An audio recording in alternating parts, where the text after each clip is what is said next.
Please be seated. It's almost over, right? Last unit, Monday.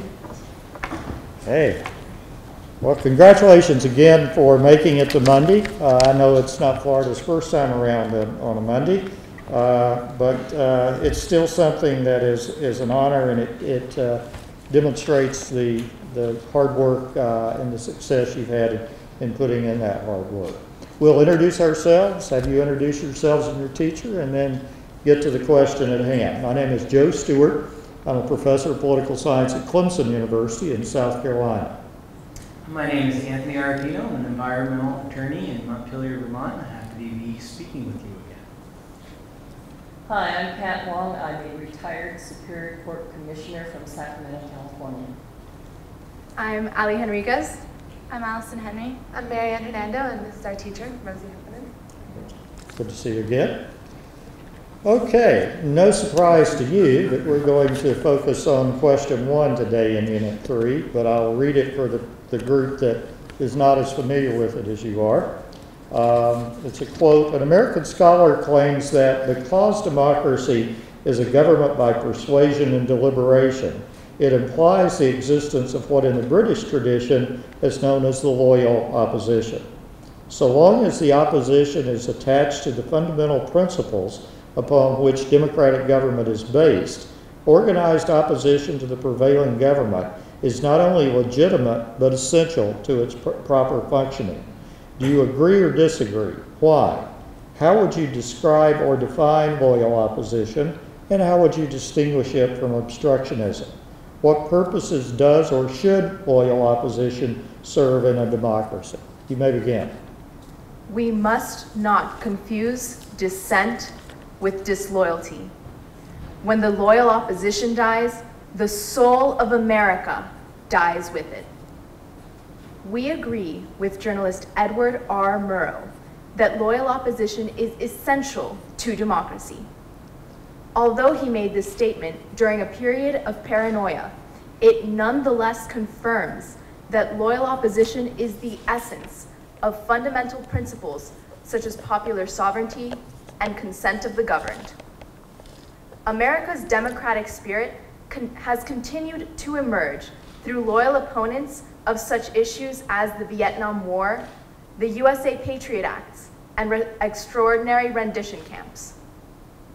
Through deliberation and persuasion, representatives personify the soul of loyal opposition by challenging majority views through legitimate procedures and providing alternative courses of action to ensure that legislation is molded to meet the needs of a diverse and democratic electorate.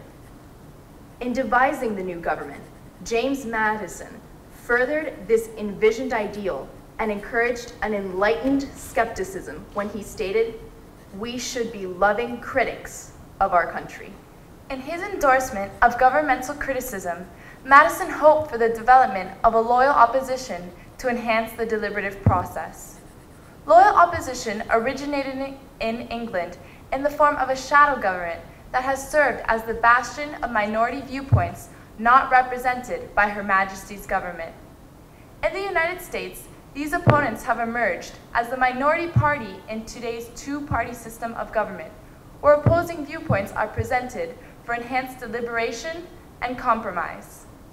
Obstructionism, on the other hand, refers to the deliberate impediment of the legislative process by the minority in order to prevent the passage of the majority's legislation. Through procedures such as filibusters, slow walking, and quorum busting, the opposition attempts to create an insurmountable barrier that will trump the will of the majority. Regardless of the tactics the opposition chooses to employ, a truly loyal opposition that remains attached to the fundamental principles of a democracy will serve an essential purpose in government. The institution of loyal opposition has been indispensable to our nation since the Constitutional Convention, where the Anti-Federalists served as the first constitutional critics and set the standard for what all opposition should achieve: to challenge the majority by revealing any flaws in its positions, to provide the American people with an alternative course of action, and to ensure that the majority does not lose sight of the fundamental principles of our government. The recent debates over the Healthcare Reform Act aptly exemplify these purposes, as the Republican minority in Congress sought to expose questionable aspects of the bill to the public and successfully argued for the removal of the public option, thus proving the importance and effect of the loyal opposition in our government. However, recent accusations that Congress has become a purely partisan body has sparked criticism that it has been losing sight of the fundamental principles that our nation is based on, and that the loyal opposition is no longer fulfilling its original purpose. This has been criticized by citizens and representatives alike, such as Senator Evan Bayh when he stated, "I love working for the people of Indiana. I love helping our citizens make the most of their lives, but I do not love Congress." Thank you. Let me make sure I've got a clear sense of your argument here. As I understood your initial presentation on the idea of a loyal opposition, it seemed to me to be fairly broad, and yet when we get down to talking about obstructionism, you define it solely in terms of the legislative process. Which is the proper, what scope are you saying that we're dealing with here? Are both of these operating solely within the legislative process, largely within the legislative process, or something that could span more broadly than the legislative process? Loyal opposition does not only have to take place in the legislative process. The loyal opposition could be in the legislative process or could be citizens proclaiming their discontent with the government.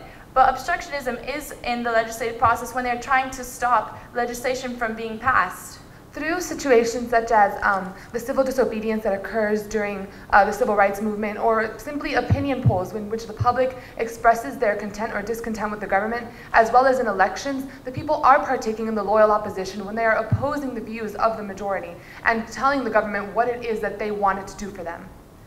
Obstructionism, however, are tactics specifically that are contained within the legislative body, specifically such as filibuster, which has existed even since the ancient Roman times, where Cato the Younger first used filibuster as a tactic to stop plans of Julius Caesar that he individually opposed.